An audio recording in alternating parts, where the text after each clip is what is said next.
जब लक्ष्मी कदम रखती हैं, घर में एक अलग ही वातावरण बन जाता है।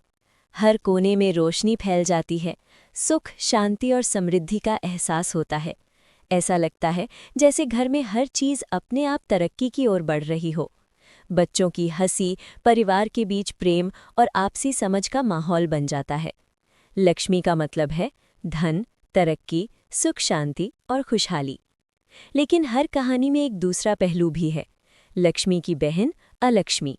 वो जब दिखाई देती हैं तो माहौल बदल जाता है। घर में तनाव, झगड़े, मानसिक कष्ट और आर्थिक परेशानियां बढ़ने लगती हैं। लोग अंदर से असंतुष्ट महसूस करते हैं, रिश्तों में दूरी आने लगती है। अलक्ष्मी का मतलब है असंतोष, दुख और समस्याएं। तो सवाल ये है कि हम अपने घर में किसे बुलाना चाहते हैं। लक्ष्मी को तो हर कोई चाहता है, लेकिन अलक्ष्मी के दिखने के पीछे भी एक सीख छुपी है। अलक्ष्मी ये बताती हैं कि अगर हम अपनी भावनाओं, सोच और कर्मों पर ध्यान नहीं देंगे तो दुख अपने आप घर में प्रवेश कर जाएगा। घर में लक्ष्मी तभी आती हैं जब हम ईमानदारी, मेहनत और सच्चाई के रास्ते पर चलते हैं।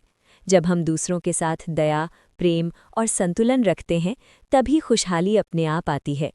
वहीं जब लालच, ईर्ष्या और नकारात्मकता हमारे मन में जगह बना लेती है, तो अलक्ष्मी अपने साथ समस्याएं लेकर आती हैं। इसलिए घर में सुख और समृद्धि चाहते हैं तो लक्ष्मी के गुण अपनाएं: सच्चाई, धैर्य, प्रेम और परोपकार। और अगर महसूस हो कि घर में तनाव, झगड़े और असंतोष बढ़ रहे हैं, तो समझ लें कि अलक्ष्मी दिख रही हैं और हमें अपने कर्मों और विचारों को सुधारने की ज़रूरत है। याद रखें, लक्ष्मी और अलक्ष्मी दोनों एक ही सिक्के के दो पहलू हैं।